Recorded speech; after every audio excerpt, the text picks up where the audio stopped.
You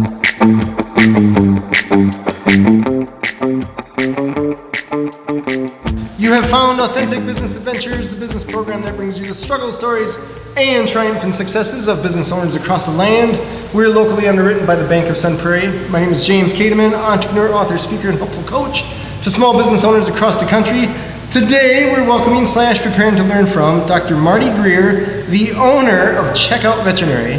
And I gotta say, even though it's echoey, this is pretty cool.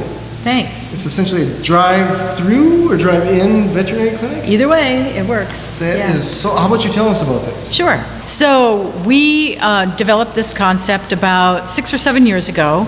I was at a veterinary meeting and listening to the accountant that was presenting to us talk about veterinary clinics and economics of them and overbuilding too many facilities, and decided that at that point that a wellness center would make a lot of sense. Just basic wellness care, but to the convenience of the client and the pet. So we really haven't changed how we deliver veterinary services since James Herriot started practicing in the 1930s. Wow, okay. At that point, people had horses and cows, and then they had dogs and cats, and the dogs and cats would be brought to the surgery, to the veterinary clinic, and would have the procedures and care provided there. And it made sense to me to start looking at it from the client's perspective instead of the veterinarian's perspective, and to say, what is it that would appeal to a client and appeal to the pets to make veterinary care more comfortable, easier, more convenient, more accessible than what we have now. Nice. So you have 4 bays here. We do. Which is amazing. And is the idea, well, I guess, how about you tell me the idea of how the flow works? Sure. So we have the opportunity to expand to 4 more bays when we get busy enough. Wow. So we positioned the building on the property so that we can build another 4 bays out that direction. Oh, nice. Because I anticipate that we're going to need more space. So the flow works that you can call for an appointment, you can email for an appointment, you can text us for an appointment, or you can come in without an appointment. And when you arrive, we have people pull up to the doors. We have one side that people pull into, and then they pull into the garage, and then they will pull all the way through at the end of their appointment. So there's no backing up. Okay. We don't want anybody backing into important parts of the building. In and out. Exactly. So it's one way through, like an oil change, like a car wash. The American public has kind of fallen in love with doing business in their vehicle. Oh, sure. They go to Walgreens for their prescription. They go to Walmart and Target and sit in the parking lot, and people come out with their packages. They go to McDonald's. They go to the bank. They go wherever, and we don't even get out of our cars for a lot of things anymore. Right. So instead of expecting people to make an appointment, come to the veterinary clinic, walk into the building, have to stand in the lobby, be accepted into an exam room, down the hall, past the Rottweiler that's lunging at your cat. Yeah, right. And worry about the concerns with anxiety and stress and all those things. People just pull directly into the garage bay. They're private bays, so there's only one client, one set of pets in the exam room at a time. So the garage bay is essentially the exam room. I was just going to ask you that. Okay, so you don't necessarily transport the pet to another room. You do it all here. If it's a cat or a small dog, we have an exam room, because I'm concerned about them being difficult to manage in a large space. Okay. So we have an adjacent exam room that has glass windows so that you can see directly into the exam room. Yeah. So if you wish to stay in your vehicle and you have a cat or a small dog and we want to go into the exam room, you can stay in your vehicle and see what's going on, or stay with your vehicle and see what's going on in the exam room.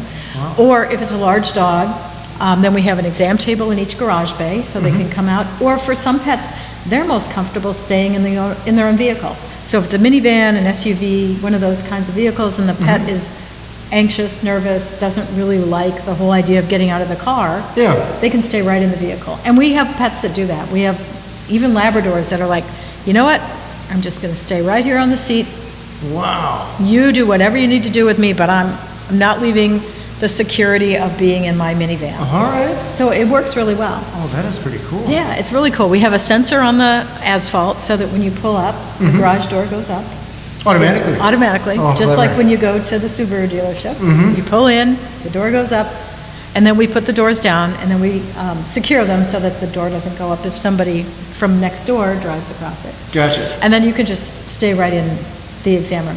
So in the summertime, we just use the regular weather. In the wintertime, we have overhead heat. I see that. The radiant Very nice. heat, like you would at a car wash or at a oil change facility. So it's comfortable in the vehicle. It's comfortable in the garage bay. So we can turn the vehicle off. If you have kids with you, the kids can stay in their car seats, or they can get out and run around the garage bay. Nice. Because we don't have to worry about them touching all the stuff. You know, parents are like, don't do that, just sit down, be quiet, don't touch that, come back over here. And so the kids are pretty much okay with, like, there's really not much they can do in the garage bay. So they're in here with whatever number of pets they bring, and we do have people that bring 1 pet, but we have people that bring 12 pets. I bet. Yeah, 'cause they love it. So they bring the whole family, they load everybody up, they come in, they unload here, we take care of all their care, we weigh them in here, we do their blood work, we do their vaccinations, their exams. Wow. Everything gets done right in the garage bay where they're comfortable. That is cool. It's really cool. And this is big. I mean, you probably know the distance here, but there's no vehicle that's over this. It's carrying animals. it's 2 minivans long. 2 minivans long. Right, because I actually Metric had, minivans. I actually had 2 clients in here with their vehicles, and you could fit them both Wow. in the garage bay. So it's large enough for the dog trucks. The doors are high enough for sprinters. All right. Because a lot of my dog people have a Oh, sprinter sure. with the high roof. I have guys with dog trucks that have a trailer on the back. So we can pretty much fit just about anybody into here. That is cool. So tell me, when you thought of this, well, I believe this is the first one. Is that the idea? It is. So have you told other vets about this? Actually, I have. Okay. So we built the facility in Lamira that we have in 2008. And at that point, we built a large clinic, and then we had a garage, 1 garage bay, and then another building that was adjacent to it. So it was a walk-through garage that was for our staff, for their lunchroom and the doctor's offices, and a sleeping room for students, that kind of stuff. So when we built that, originally I just designed it with 1 garage bay. And as soon as they had dug the hole and I started looking at it, I called my architect and I said, he's in Colorado, I said, I really want this to be more garage space. And he's like, okay, how many? I said 3. He said, okay, but don't change my roof line. I'm like, oh yeah, don't mess with the roof line. I'm an architect, because that's going to change the whole design of the building. Okay. I said, no, we can just make it. So we have 3 garage bays there, and we've used that since 2008. So for the last 13 years, we've done that. Wow. And we found increasingly the clients really loved it. It was convenient if they had a litter of puppies, if they had a sick dog, if they had a surgery that, you know, it was raining or cold or snowing. They wouldn't have to take the pet outside. You know, when they'd get home, they'd be in their own garage. So why would I make them walk outside to go to their car? This is Wisconsin. It's cold, it's snowy, it's icy, it's rainy, it's windy. 5 nice days a year. At least, Exactly. So those other 5 days, we don't really need it. If they're injured, they wouldn't have to get them up and out. And even some of the euthanasias, as sad as they are, we'll sometimes do those right in the vehicle, because the pet is more comfortable. At that point, their mobility is pretty severely compromised. So it's just a lot easier on them than it is to pick them up and move them around and do all those things. So we found the convenience of the garage to be really great. And like I said, I was sitting at this veterinary meeting and I was listening to one of the top accountants for veterinary clinics in the country talk about the impact of overbuilding and the kind of facilities that we don't really need that much duplication of certain things. So to just scale it back, I wanted to just do wellness. So I decided sitting in that meeting that that's what I wanted to do. And my husband picked me up from the meeting and I said, we have to stop at Starbucks. And he's like, we don't drink coffee. I said, I know, but we have to stop at Starbucks. He's like, what? I said, I need for you and I to have a conversation about exactly what I want to do. All right. So I sat him down and he's like, he's not a fast decision maker. He's a veterinarian too, but he's very much fact-finding oriented, and he's not a fast decision maker. And he's like, yeah, we can do that. All right. So that's when I made the decision. This past week, I was at a meeting with some of the very top, high-producing, forward-thinking, progressive veterinarians in the country, and I shared this concept with them, and they were all just fascinated by it. They used the word genius. They said the clients are going to love it, and indeed, our clients really do love it. Wow. So it's met really well with not just clients, but with other veterinarians that think that this is just a really great concept. And if you add to that the whole fear-free movement that we've seen coming up, that Marty Becker has developed and taken Sophia Yin's information from, we've seen a real groundswell of veterinarians that are working very hard to reduce stress and anxiety levels for pets coming to the veterinary clinic. And I can't think of a better way to do that other than not having a traditional veterinary clinic, having this style of veterinary clinic for the outpatient needs. Now, Obviously, we're not set up to do x-rays and surgeries, and it was never intended to be that way. Right.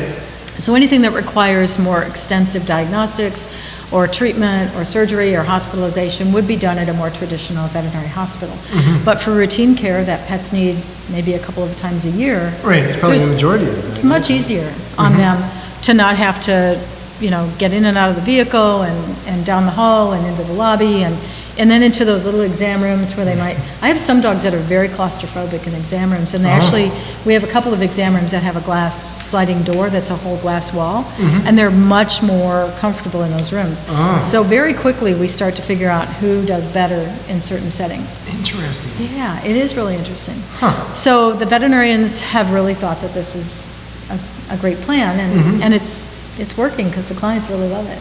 So are there others that have popped up over Not the yet. country anywhere? Not yet, because I got a Yeah. patent on this. We were really lucky Nice. that March of 2020, we got a patent just before COVID, because I'm pretty sure if COVID had happened first, they would have been a lot less likely to say that this was a non-obvious solution to a problem, which is Right. what's required for a patent. Okay. So we were able to get a patent on this, and I am now looking at sharing this with other veterinarians, whether it's through a franchise or through other methods, but it is patented. Wow. Yeah. That's incredible. It's pretty cool. Here in Wisconsin. Exactly. So the first one is here in Sun Prairie. That's cool. So our parent company name is Innovative Veterinary Practices. Okay. So when I went to the city planning commission and said, this is what I'd like to do, and they talked about us and they said, innovative veterinary practices. This is really innovative. And Sun Prairie really likes to think of themselves as being progressive and innovative, and they were super excited. The city council, the zoning planning commission was super excited to have this as their first location. Nice. And I like the idea of it being here because Madison is a progressive community. It is forward-thinking. And, we have a vet school, we have a vet tech school, we have a lot of real advantages in having a business in this location. So we were very happy to find this really nice piece of property. Yeah. And a great builder and a great banker that were willing to support us. Nice. And you're right off the highway. We're right off the highway. So very convenient for people to come. Woodman's is my front yard. Yeah, you can do your grocery shopping, whatever. Exactly. I mean, you can drop your pet off, do your grocery shopping, come back, everything's taken care of. It's all very convenient. Very nice. Yeah. So we're in a super location, the Costco, Cabela's, we're right here where there's lots of activity and it's just nice visibility is really quite good here. Yeah, this place is exploding. Yes. What have been some of the challenges with putting this together that you didn't necessarily foresee? Probably the biggest challenge was getting my builder on board. The banker that I use is Theresa State Bank in Theresa. Okay. And the gentleman who owns the bank was one of my husband's dairy clients when my husband did large animal practice. Okay. And when I conceived of this and wanted to buy the property, I went to him and my husband said, you go by yourself. This is your idea. All right. Go. So I went in and of course Tom knew me. So I sat down and explained to him what I wanted to do. And he's very solemn as a banker, very solemn, and he's looking at his desk and he's kind of fiddling with his pen. And he looks up and he says to me, I don't want you to build one of these. I want you to build 3. I'm like, okay, so we're off. So Randy Martin is a personal and family friend of his, and he insisted that I use Randy Martin because he trusted Randy. And you've got to be careful with who you use for contractors. So I contacted Randy, and it took me close to 2 years to get Randy kind of on board with this because he was busy, he was building homes, he was doing a lot of other things, and he finally hired a gentleman named Brad. Okay. And Brad had done commercial buildings, including hospitals, and when he got there, he was going through the files, and he pulled out this piece of paper because I'd actually gone to Randy's house because I wasn't getting a phone call back from Randy, and I left a handwritten note on Randy's door. And it said, this is what I want to do, please give me a call. And he pulled this handwritten note out, and it's still in my file at Martin Construction. And he said, what is this? And he said, I don't know, some lady wants to build this thing. And he's like, well, then that's what we need to do. And I kept telling Randy, I said, it's just a garage, Randy. It's easy. It's not complicated. It's not a hospital. You don't have to pipe in oxygen. You don't have to worry about x-ray and radiation and exposure and all those things. I said, it's a garage. It's just a building. You can do a garage. So Brad finally kind of got a handle on it and said, that's it, we're going to do this. So unfortunately for us, this wasn't built until after COVID. We would have loved to have had it up before, but because of all the delays in getting things to happen, it didn't really happen that way. Sure. But once it did start, man, things really rolled, and I would just have been so happy with the progress of this and how fun it's been to get open. So a lot of people think this is because of COVID, and it really isn't. It really isn't. We hired Darlene 6 years ago. We bought the property 4 years ago. I had financing. So all those things have happened pretty far ahead of COVID, but it took that long to just get things up to speed and running and at this level. It's funny you say that, because I have worked with a lot of clients that just trying to build something, get a sign put up, dealing with whatever jurisdiction that they're in. There seems to be people that feel like their job is to slow progress. Yeah. Whatever. I mean, it's not necessarily speaking about this city, it could be any city. Right. I don't know if I found many where there's not someone in the way just for the sake of being in the way. Oh, and I understand that, because this is the third veterinary hospital that we've built, so we're not new to doing this. So you know. Okay. Yes, we built one in '87, we built one in 2008, and now, of course, we built this one. And you're right, there tends to be people that are naysayers that say we don't want to do that in our community for whatever reason. But Sun Prairie was great. They were absolutely welcoming and interested, and they found this to be a really attractive project for them. So I'm really very blessed, because a lot of veterinary clinics do have that struggle. You know, we don't have any overnight hospitalization or boarding or any of those things, which tend to be some of the hurdles that people need to cross. We're all outpatient care, so they didn't have to be concerned about that. But, you know, that not in my backyard sort of thing is what a lot of people think. But it's commercial property, and we're in a really great location. Yeah. So we've gotten really lucky. So I'm trying to picture this area 4 years ago. Yeah. It was probably half of all this stuff. Yeah. Was Cabela's here? No.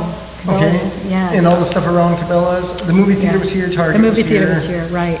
And I imagine Target, I think, some of was the strip first. malls? Yeah, because when we first started driving through here, my sister-in-law used to live in Cottage Grove, and so we'd come down. One Thanksgiving, we came down, and we're driving on the way home from Thanksgiving. I said, we need to get off at this exit and drive around. So we started checking this out when Target was the only thing out here.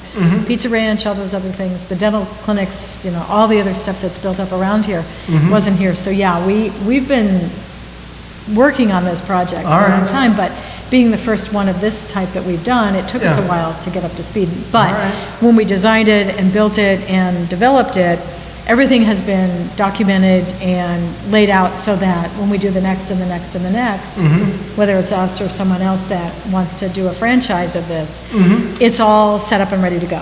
So you can make some regional differences. We wanted it to look fairly agricultural, like a barn. I noticed that, because we have 4 bays. She was showing me around. We have pig, cow, goat. I'm missing one. And sheep. Sheep. Yeah. So we wanted it to be agricultural. We wanted it to be a barn. We wanted the corrugated galvanized steel. We wanted it to look that agricultural look. But if you were going to build this in Colorado or in Florida, you would put a different kind of story twist on it so that it looked more regionally appropriate. But in Wisconsin, you know, that's what Farmers we do. all the way. That's right. That's right. Interesting. So tell me, how did you figure out the layout of the building, the parking lot? Because it sounds like a lot of this, it's all new. It's new, right? And you put up a building, it's not like, hey, can we move that 10 feet that way? Exactly. Once you're committed, you're committed. Yeah, it's in there, holes dug. Right. So the architect that built our building in 2008 did the first sketch for me. I called him one day and I said, so Mark, I have this harebrained idea that I want to build. And he's like, that's pretty interesting. So he did the first sketch for me, and it was just 2 garage bays, very, very much just a very casual sketch. But one of the architects that worked in the firm, it was Animal Arts, took that project and then developed it further into what was almost what we have. But then he moved to Australia. So crazy guy. I know, wouldn't you? I mean, if somebody gave you a job in Australia, like how would you? I'd probably take it. Yeah, I probably Can't say would blame him. too.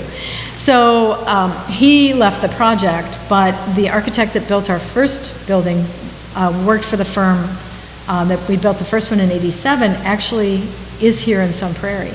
Oh, wow. and is still an architect. The older gentleman that he worked for has passed away, but he's still doing veterinary clinics. And veterinary clinics, humane societies, and shelters and kennels all have very specific design needs for noise control, for ventilation, for cleaning, for a lot of aspects. So it's really most helpful to use a veterinary design firm that understands the aspects of what you want the veterinary clinic to be so that it stays clean and odor-free and minimizes noise, all those things. So this was an architect that clearly had a lot of experience. So I contacted him and he's like, sure.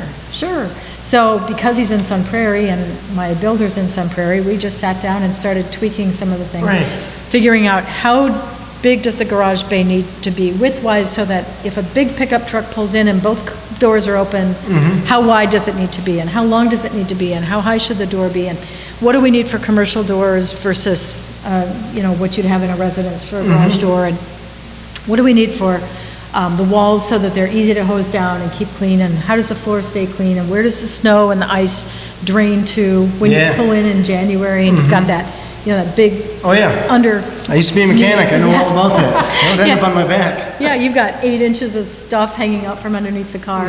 So how do we need to do that so we can keep it clean and make it manageable and make it warm and comfortable for the staff and the clients and the dogs? So there was a lot of discussion. What kind of finishes do we need on the doors and what kind of doors do we want? We have the half doors, the Dutch doors. Yeah, those are beautiful. Love those. Yeah. We have them in the practice that we're in now, and it's fabulous because you can close the door and the dog and the cat and the owner and the kids stay in the room, but you can still have communication and you can see because there's a window in the door. And so there was a lot of, do we want a complete wall or a partial wall, and how do we want this to look, and where should the windows go? And there's just a lot of that back and forth in detail. So it took us a while to tweak things and modify them. And so I have a couple of doctors that work for us. I had, of course, Darlene, my manager, my other practice, my husband. So a lot of us sat down and just, kind of threw around ideas and continued to tweak it until we got exactly what we wanted. Nice. So that once we built, we were really comfortable in saying we've got what we want.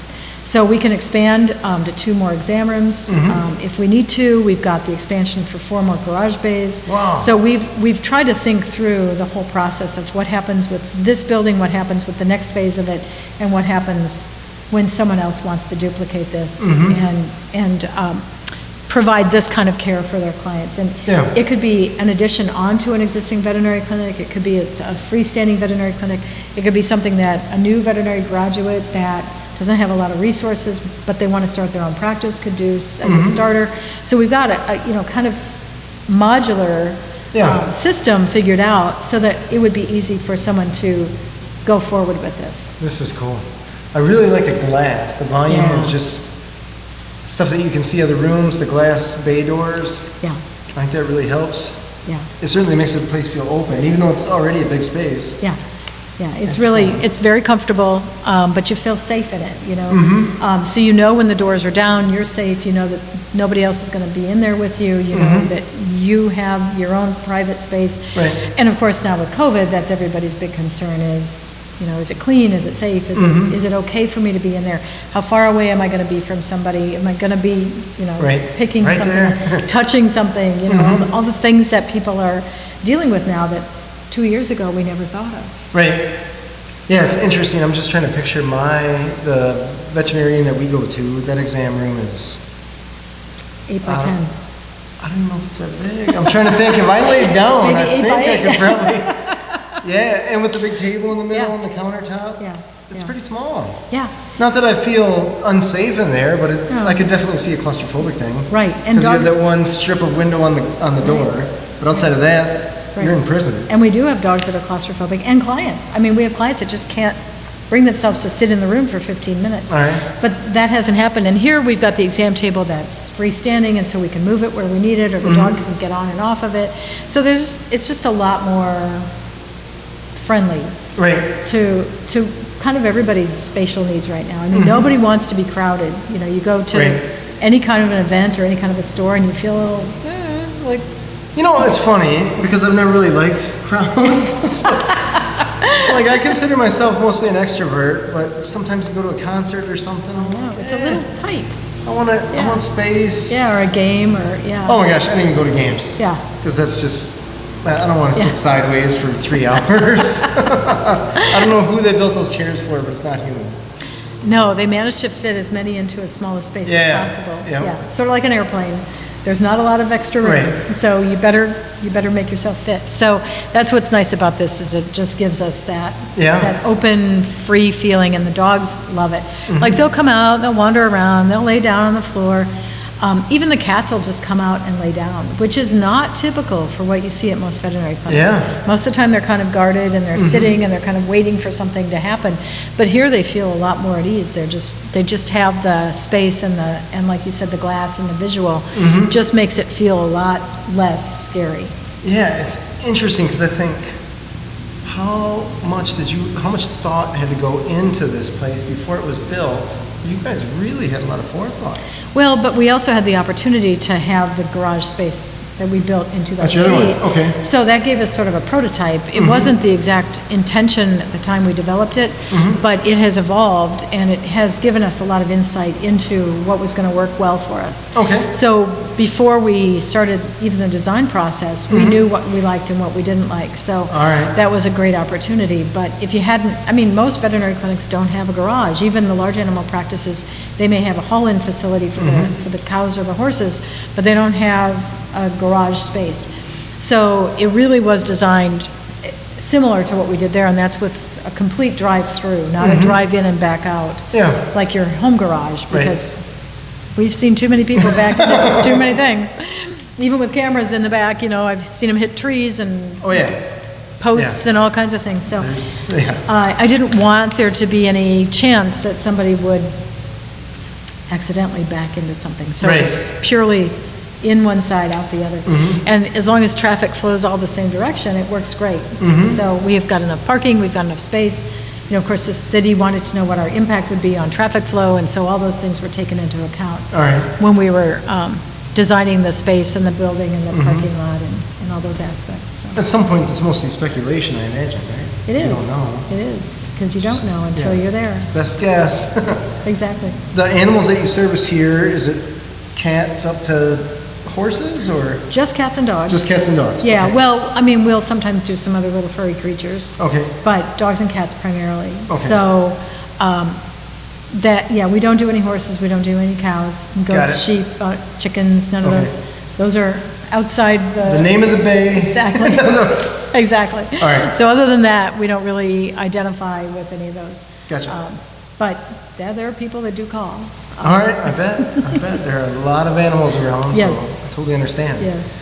So your husband, he eventually came on board, or is he like, let's do this right away? No, it took him a while to come on board.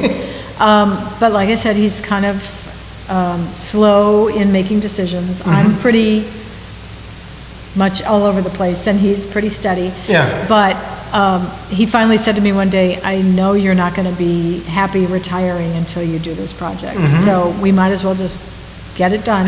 That's awesome. Yank off the Band-Aid, just get it done.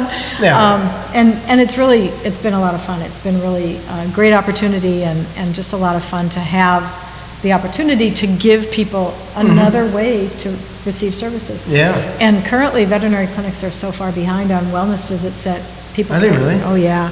Oh, yeah. We are 3 and 4 months behind on getting people in for wellness care. Wow. I had a client that drove down last week 45 miles to get a rabies vaccination because she called 14 veterinary clinics, and no one could get her in the time frame that she needed.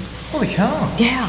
Veterinarians, there are 38% more pets now than there were 2 years ago. 38% more? In people's homes, yes. That is bizarre. I feel like those animals had to be made. Where did they come from? Rescues, breeders. All right. I mean, breeders stepped up their game. Did they really? When it started. And the shelters all emptied out because they didn't want to have people coming in to take care of the pets, so they put them all into foster care. So foster cares took them, rescues and shelters brought them north. All right. Breeders stepped up their game for the people that wanted a purebred dog instead of a rescue dog. So yes, there are 38% more pets. There's, I think, 22% more pet owners and 38% more pets in homes altogether. Wow. So, and those are statistics from this week. So it's very current. That is the reality. And so when people call, and then of course staff has been increasingly difficult to get because. Oh, tell me about it. Yeah. So we won't have to go into the details of that, but staffing is more difficult. So veterinary clinics are overwhelmed, swamped, trying to take care of wellness and sick and injured pets. So we're trying really hard to meet the needs of all of our clients, and that's been really challenging with all the stuff going on. Right. Do you see that trend? Now it's gone up. Do you think it'll level out, go down? I think it will level out after a while, but I don't think it's going to drop precipitously. A lot of people are working from home now, so having a pet, keeping a pet, you know, some of them probably planned ahead better than others, but people are planning on keeping those dogs. The initial concern when the adoption rate went up was that the shelters would be inundated when people went back to work and went back to school, and they'd be like, what do I do with all this stuff? But that really hasn't been the case. So people are holding onto their pets. They're loving working from home. The dogs are loving it. The cats are probably like, could you go back to work because you're messing up my schedule. You're in my space. That's right, go away. But the dogs are loving it, and I think part of it too is people are home, so they're seeing things that their pets are doing that they didn't see before. They see how much they're scratching. They know how many times a day they're going out.